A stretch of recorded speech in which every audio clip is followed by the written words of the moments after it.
예수님께서 이제 유월절 식사를 하시면서 나와 함께 먹는 식구 중에 나를 팔리라, 그런 말씀을 하셨어요. 우리가 그 본문으로 함께 은혜를 나누었는데, 그때 이제 유대인들이 유월절에 먹는 음식이 무엇인지를 우리가 잠깐 나눴는데, 제가 지금으로부터 한 10여 년이 넘은 것 같아요. 그때 제가 지도하던 청년이, 목사님 제가 어디를 좀 다녀왔습니다. 그래요. 어디 갔다 왔냐 그랬더니 서울에 이 사순절 어간, 그 어간이 유대인들에 의하면 유월절이거든요. 그래서 자기가 그 유대인들이 그 유월절을 어떻게 지내는지, 유월절 식사를 어떻게 하는지 이렇게 보여준대요. 그래서 그 프로그램이 있어가지고 자기가 거기를 갔다 왔다고 그래 이야기를 하더라고요. 그래서 그때 제가 자료를 좀 받아놓고 또 여기저기 좀 자료를 보면서 현대 유대인들이 이 유월절 식사를 어떻게 하는지 함께 좀 먼저 살펴보도록 하겠습니다. 제가 마태복음 26장 거기에도 이 유월절 식사를 하시는 장면이 나오는데, 그때도 설교를 제가 조금 했던 걸로 기억을 합니다. 먼저 이 유월절이 다가오면 유월절 전날까지 유대인들은 집 안에서 누룩이 들어있는 음식을 다 없앤답니다. 그래서 어머니는 유월절 전날까지 특별히 부엌에 있는 누룩이 들어있는 모든 음식들, 그리고 이렇게 음식을 발효시키는 이스트, 그런 것들 모두 다 버린다는 거예요. 집안에서 없앤대요. 그리고 심지어 이 누룩이 들어있는 음식, 그것을 없애는데 심지어 어떻게까지 철저하게 없애냐면, 여러분 아이들이 만약에 집에 자기 방 안으로 가가지고 이렇게 발효된 그 음식들을 먹다가 그 찌꺼기들이 혹시 침대 밑으로 떨어질 수도 있고 그렇잖아요. 그래서 아이들까지도 유월절 전날까지 자기 침대 밑에까지, 공부하는 책상 밑에까지 샅샅이 뒤져가지고, 옷장까지 심지어 싹 뒤져가지고 누룩이 든 음식물 부스레기라, 찌꺼기가 있는지 없는지 해서 싹 없앤다는 거예요. 지금 같으면 막 진공청소기를 다 돌리겠죠. 싹 없앤대요. 그래서 유월절 전날까지 그렇게 유월절을 준비한대요. 성경에 보면 유월절에는 유월절에는 누룩이 들어있는 모든 빵을 니네 집에서 없애라, 그 명령을 지금도 지키고 있대요. 그래서 그렇게 유월절을 준비하고, 그 다음에 이제 유월절에 쓸 식기, 그릇들을 준비한답니다. 그릇, 접시, 포크, 나이프, 이런 것들을 딱 준비하는데, 이것은 평상시에 쓰던 그릇하고는 다르게 따로 준비를 한대요. 그래서 어느 가는 그 유월절 음식을 위한 그릇을 가장 좋은 그릇으로 준비해가지고 갑오로 물려주는 그런 가문도 있다고 그래요. 그래서 유월절 음식을 담는 그 그릇들이 따로 있대요. 그것을 정성껏 잘 준비를 해놓습니다. 그리고 지난 주에 우리가 유월절 음식을 이렇게 몇 가지 좀 중요한 음식만 살펴봤는데, 이 현대 유대인들은 유월절 음식을 6가지를 특별히 준비를 한대요. 유월절 어린 양, 특별히 정강이 뼈, 거기에 붙어있는 그 살을 푹 삶고 그걸 준비해 놓는데요. 그리고 삶은 달걀을 준비해 놓는답니다. 이건 뭐냐면 성전 희생 제사를 기억한다는 거예요. 그렇죠. 유월절 그 제사, 하나님 앞에 예배 드릴 때 유월절 어린 양을 잡잖아요. 그래서 그 성전에 희생 제사로 드리잖아요. 이것들을 기억하고, 그 다음에 삶은 달걀을 준비한대요. 그래서 왜 희한하죠? 성경에는 없는 내용이에요. 삶은 달걀을 왜 준비할까? 이것은 그 스룹바벨이 지은 제2성전에 파괴된 것을 기억하기 위해서 아무튼 그런 것들을 준비한대요. 그 다음에 지난주 이야기한 것처럼 쓴나물. 이 쓴나물은 애굽에서 노예 생활할 때 그렇게 아주 입에 단내가 나죠. 입에 쓴내가 날 정도로 그렇게 힘들게 그 사역을 했던, 고된 일을 했던 것을 기억하기 위해서 쓴나물을 먹는데요. 그 다음에 이제 이 쓴나물을 소금물에 이렇게 데쳐서 소금물에 담가가지고 그 쓴나물을 먹는데 이 소금물은 뭐냐면, 뭘 상징하냐면, 애굽에 있을 때 자신의 선조들이 그렇게 서럽게 일하면서 고통하면서 흘렸던 그 눈물을 상징한대요.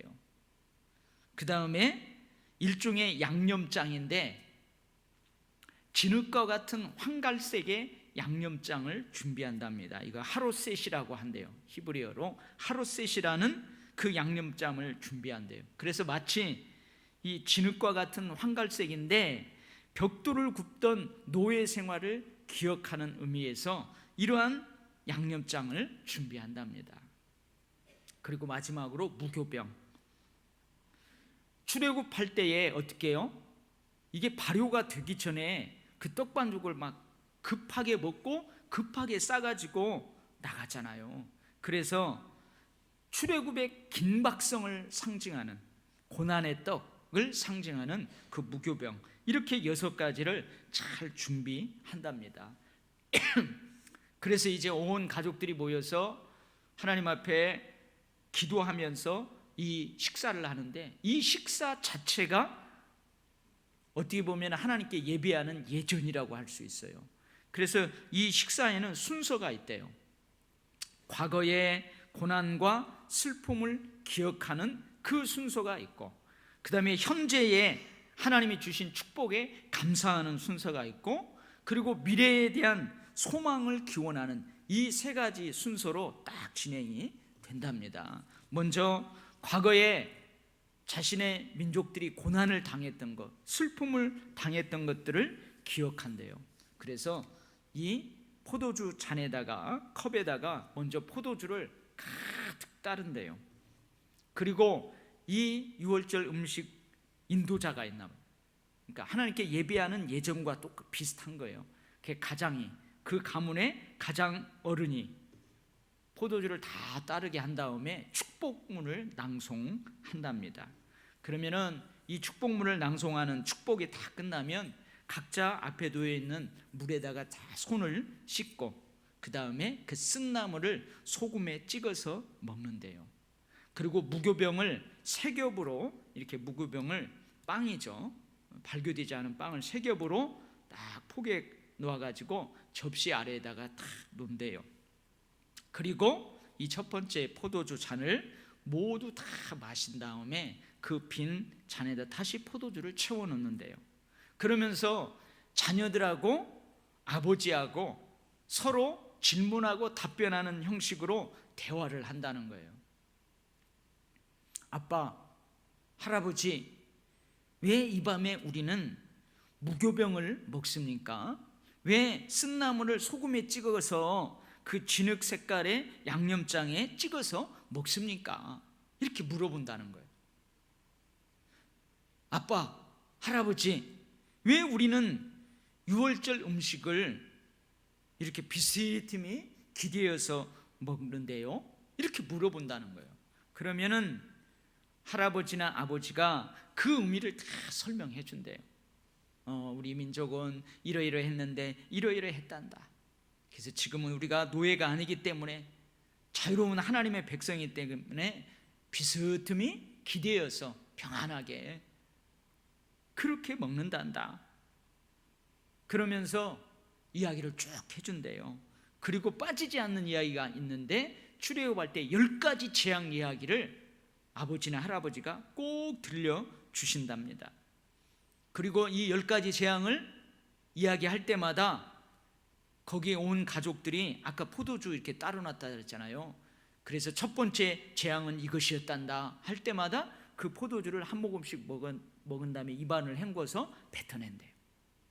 그렇게 뱉어내는, 준비된 그릇에 뱉어내고, 그러면서 그 과거의 아픈 기억들, 과거의 아픈 역사를 이야기한 다음에 하나님께서 지금 우리에게 베푸신, 그때 베푸신 기적과 기사, 그런 어려움 가운데도 우리 민족을 향해서 하나님이 베푸셨던 그 은혜를 기억하면서 특별한 찬양을 한대요. 그 찬양 이름이 정해져 있어요. 그래서 그 노래로 다 가족들이 합창을 한다는 거죠. 하나님 찬양을 올린대요. 그 다음에 이제 그 아까 포도주 따로 놨던 그 포도주를 쫙 마시고, 그 다음에 빈잔에다 또 포도주를 따로 놓고, 이제는 뭘 이야기하냐면 특별히 준비된 아까 있죠, 그 정강이 뼈, 유월절 그 어린 양, 그 푹 삶은 거, 그것을 서로 먹으면서 그것을 서로 먹는데요. 근데 이제 성전 희생 제사를 지내던 성전 시대에는 그 유월절 제물로 드린 어린 양의 그 음식을 같이 나누어 먹었대요. 그리고 성경에 보면 남기지 말라고 그랬잖아요.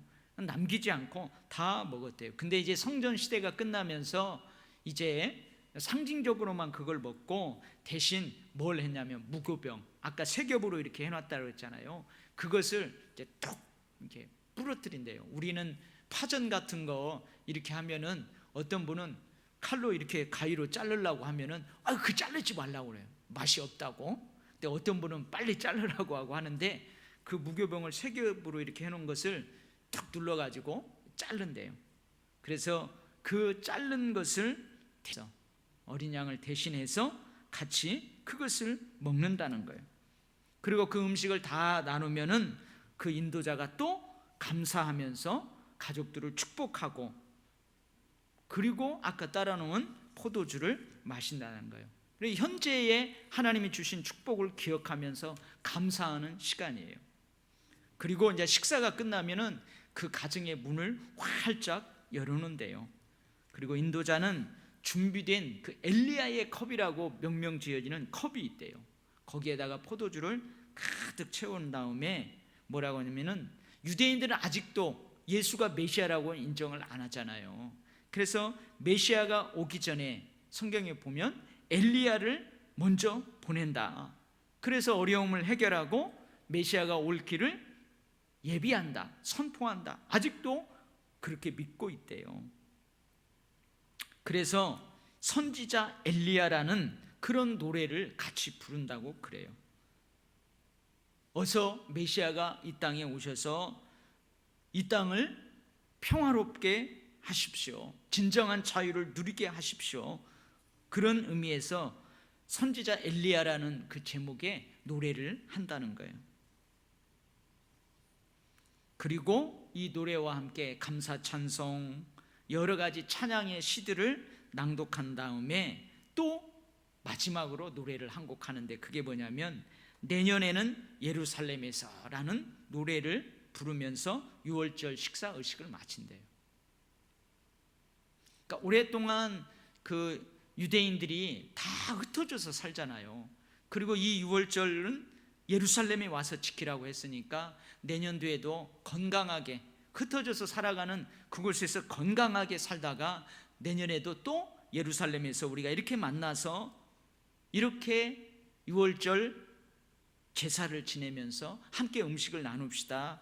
그러면서 이렇게 마친대요. 유월절 식사를 마친다고 합니다. 그래서 우리가 그 성경에 보면은 좀 성경에 기록되어 있는 내용하고 현대 유대인들이 지키는 거하고 조금씩 다르잖아요. 근데 어쨌든 이러한 유월절 음식을 예수님께서 어떻게 해요? 새로운 의미를 부여하십니다. 특별히 뭐 쓴나물이, 오늘 본문에 보면 쓴나물이 등장한다든지 뭐 다른 뭐 소금물이 등장한다든지 그런 건 없어요. 딱 두 가지를 주님이 등장을 시키는데, 하나는 뭐냐면 떡이에요. 떡, 빵이죠. 빵, 무교병, 그 빵이에요. 그리고 하나는 포도주예요. 포도주. 그러면서 주님이 이 떡을 떼서 제자들에게 나눠줘요. 그래서 오늘 보면은 22절에 그러죠. 그들이 먹을 때에, 유월절 음식을 먹을 때에 예수께서 떡을 가지사 축복하시고, 떡을 가지고 축복하시고 떼어 제자들에게 주시며 이르시되, 받으라, 이것은 내 몸이니라 그러잖아요.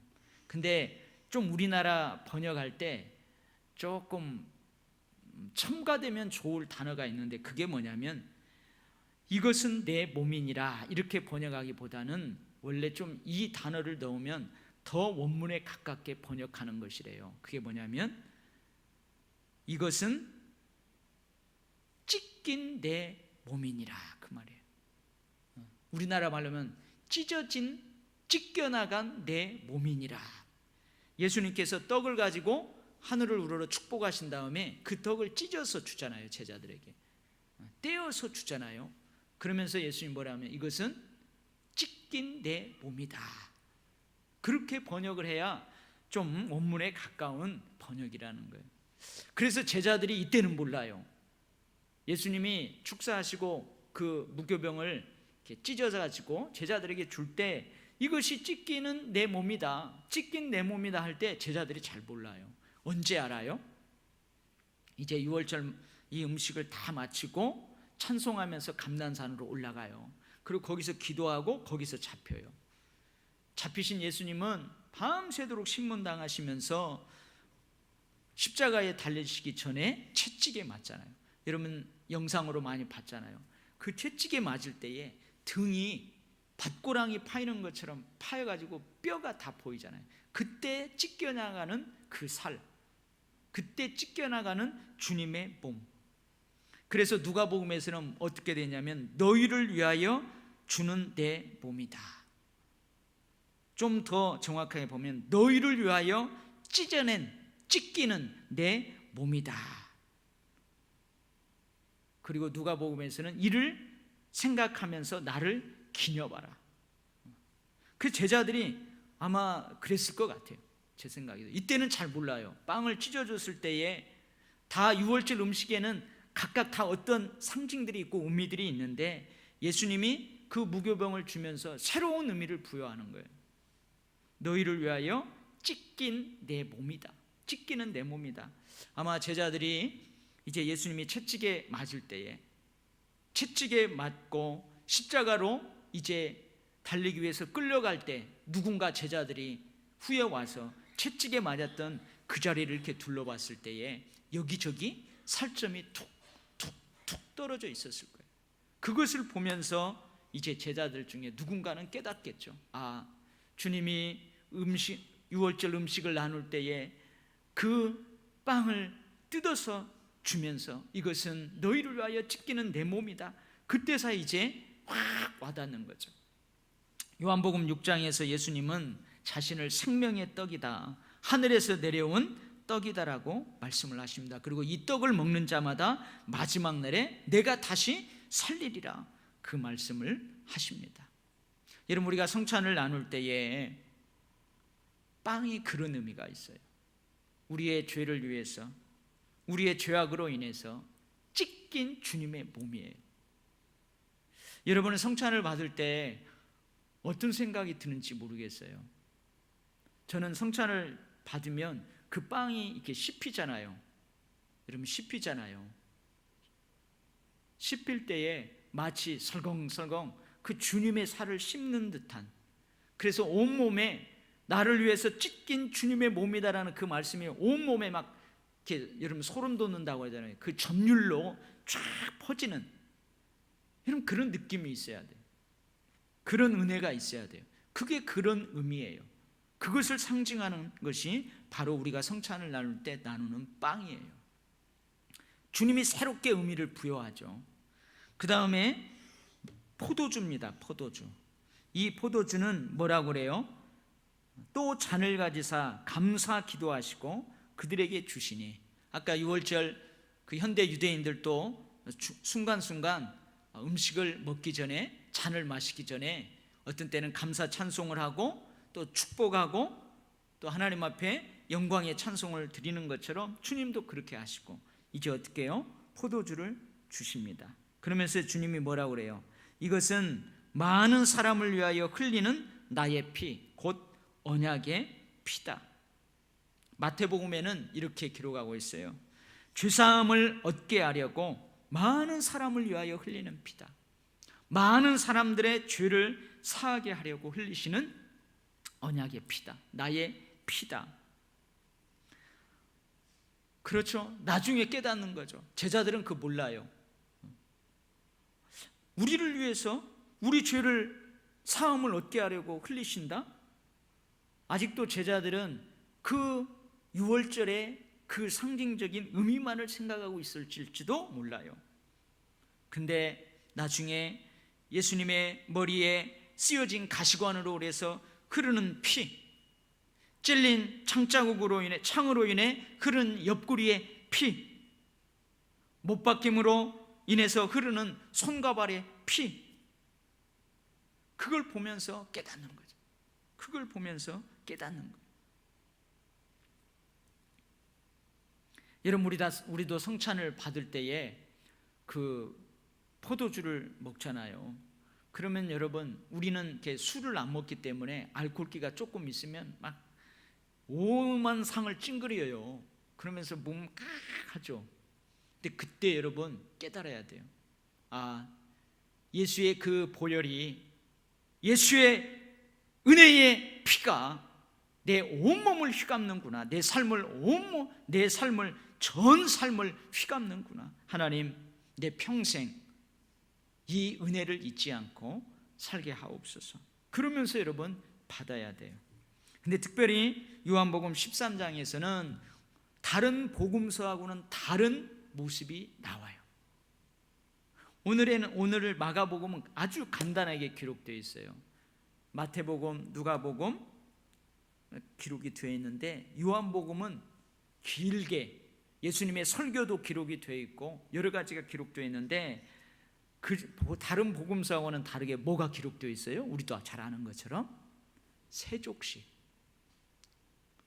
예수님이 이제 이 집으로 들어왔는데 어느 누구 발 씻어줄 생각을 안 하는 거예요. 제자들도, 여러분, 그 집에 누가 오면은 종들이 와가지고, 하인들이 와가지고 발을 씻어주거든요. 근데 예수님하고 제자들이 같이 왔는데 제자들 중 어느 누구도 예수님 발을 씻어줄 생각을 안 하는 거예요. 제자들도 마찬가지고 서로 눈치만 보는 거죠. 예수님이 어떻게 해요? 스승된 예수님이 먼저 옷을 다 가다 붙이고 하고 수건을 두르시고 물을 가져다가 제자들 발을 다 씻겨줘요. 그러니까 제자들 중 한 명이 뭐라고 그래요? 베드로가 주님 어찌 주님이 제 발을 씻을 수 있겠습니까? 내 발은 못 씻깁니다. 그러는 거. 아니, 그러면 베드로 지가 진작에 좀 예수님 발 씻겨주시고 예수님을 스승으로 잘 모시든가. 그러니까 예수님 뭐라고 그래요? 내가 너를 씻어주지 아니하면 너는 나와 상관이 없다.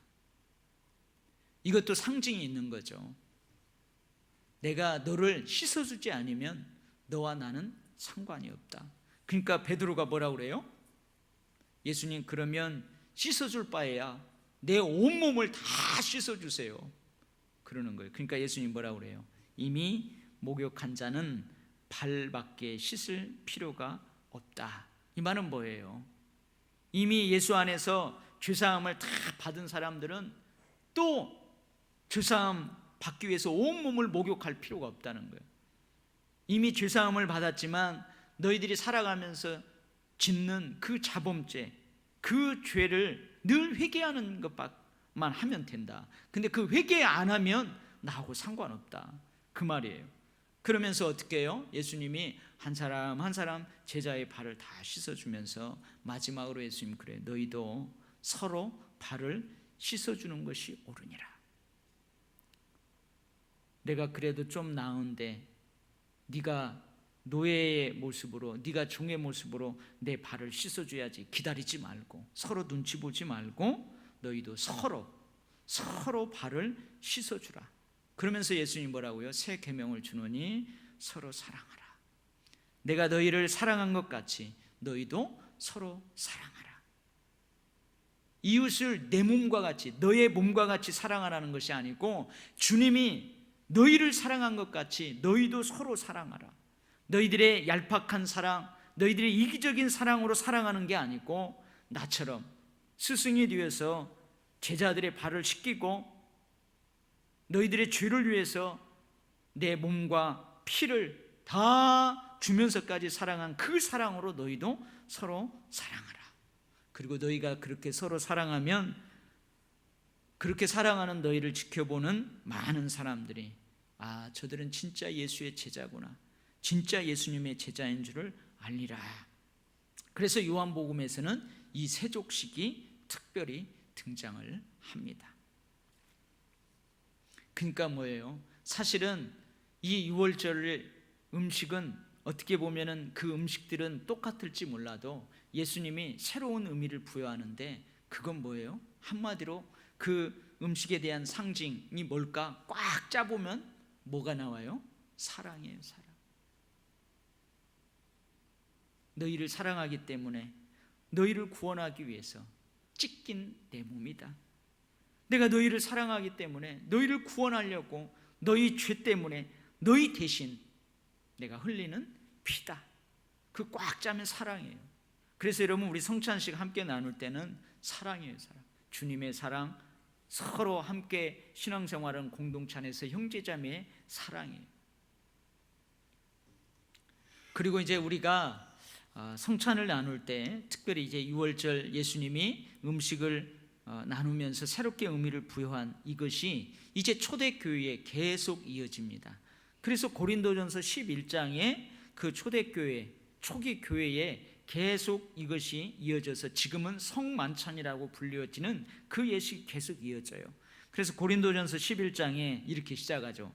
내가 너희에게 전한 것은 주께 받은 것이니 곧 주 예수께서 잡히시던 밤에, 이렇게 시작해요. 그러니까 예수께서 잡히시던 밤에 12 제자들, 나중에 사도가 되는 12 사도들과 함께 유월절 음식을 나누시면서 의미를 새롭게 부여하시고 제자들이 그렇게 하셨던 것을 사도들이 계속 이어가는 거예요. 사도들이 죽으면 그 다음 사도, 또 그 사도가 죽으면 그렇게 해서 지금까지 어떻게 해요? 교회에 계속 전해지고 지금 성만찬이라고 이름 지어지는 그 예식이 계속 이렇게 전해졌다는 거예요. 그래서 똑같죠. 떡을 떼면서 너희를 위하는 내 몸이니 이것을 행하여 나를 기념하라. 그래서 우리가 그 떡을 떼면서 나를 위해서 찢기신 그 주님의 몸을 기억하는 거예요. 그리고 포도주를 나누면서 내 피로 세운 새 언약이니 이것을 행하여 마실 때마다 나를 기념하라. 나의 죄를 용서하시기 위해서, 나를 살리기 위해서 내 대신 죽으신 주님, 피는 생명이 있다. 그 생명을 버리신 주님, 그것을 기억하면서 기념하면서 우리가 성찬을 나누는 거예요. 근데 이 성찬을 나눌 때 고린도전서 11장에 보면 주의사항이 있어요. 그러니까 무슨 말이냐면 몇 대에 걸쳐서 전해질 때 여러분 이게 올바로 전해지지 않을 가능성도 있어요. 차츰 원래의 것이 포함되고 물들어가고 그럴 수 있잖아요. 지금 현대 유대인들이 유월절 음식을 나눌 때 성경에 기록되지 않은 여러 가지가 등장하는 것처럼 그럴 수 있잖아요. 그래서 이제 혹시 이 성찬 나눌 때에 혹시 이러이러한 실수가 있을까 봐 고린도전서 11장에는 몇 가지 주의사항이 있어요. 첫 번째는 뭐냐면 이 성만찬을 주님이 오실 때까지 계속 하라는 거예요. 그러면서 뭐래요? 십자가에 죽으신 예수 그리스도, 부활하신 예수 그리스도를 그 주님이 다시 오실 때까지 전하는 거예요. 전하는 거예요. 그리고 주의 떡이나 잔을 합당하지 않게 먹고 마시는 자는 주의 몸과 피에 대하여 죄를 짓는 것이니라. 이 주의 떡이나 잔을 합당하지 않게 먹는다. 이게 어떤 의미일까? 어떤 의미일 것 같아요? 주의 떡이나 잔을 합당하지 않게 먹는다, 마신다. 이게 어떤 의미일까? 원래 주님이 이러이러한 의미로 이 성만찬을 베푸셨는데 그 의미를 퇴색케 하는 그러한 마음으로 정신으로 먹고 마시면 안 된다 이 말이에요. 그래서 실제로 아마 그 뒷부분에 나와요. 고린도 교회도 이 성만찬을 할 때에 우리가 지금처럼 한 사람이 받을 만큼만, 한 사람이 마실 만큼만 한 게 아니고 마치 우리 애찬식을 하는 것처럼 음식을 많이 이렇게 준비해 놓고 그것을 함께 먹었던 것 같아요. 왜냐하면 그 뒤에 이런 게 나오기 때문에 그래요. 뭐라고 나오냐면 식욕 때문에 무질서하게 하지 말라. 기다리라 그 말이에요. 너희들 배고프다고 아직 다 모이지도 않고 함께 공동체가 모이지도 않았는데 배고프다고 여기서는 먼저 막 그것을 먹고 이 사람들은 먹지 마 좀 더 있어야 기다려야 돼. 그러지 말고 끝까지 다 올 때까지 기다리라는 거예요. 배고프다고 너희들 먼저 먹지 말고. 이게 뭐예요? 그 성만찬의 의미를 퇴색케 하는 거죠. 자기 식욕을 채우려는 그런 마음으로 하는 거예요. 그 다음에 그 뒤에 뭐예요? 시장기를 채우기 위해서 그걸 먹지 말라 그 말이에요. 차라리 그러려면 집에 가서 먹어라. 11장 뒷부분에 나와요. 그러니까 여러분 식욕 때문에 막 무질서해지고 시장기를 채우기 위해서 막 배불리 먹고 이것은 여러분 합당하지 않게 먹고 마시는 거예요.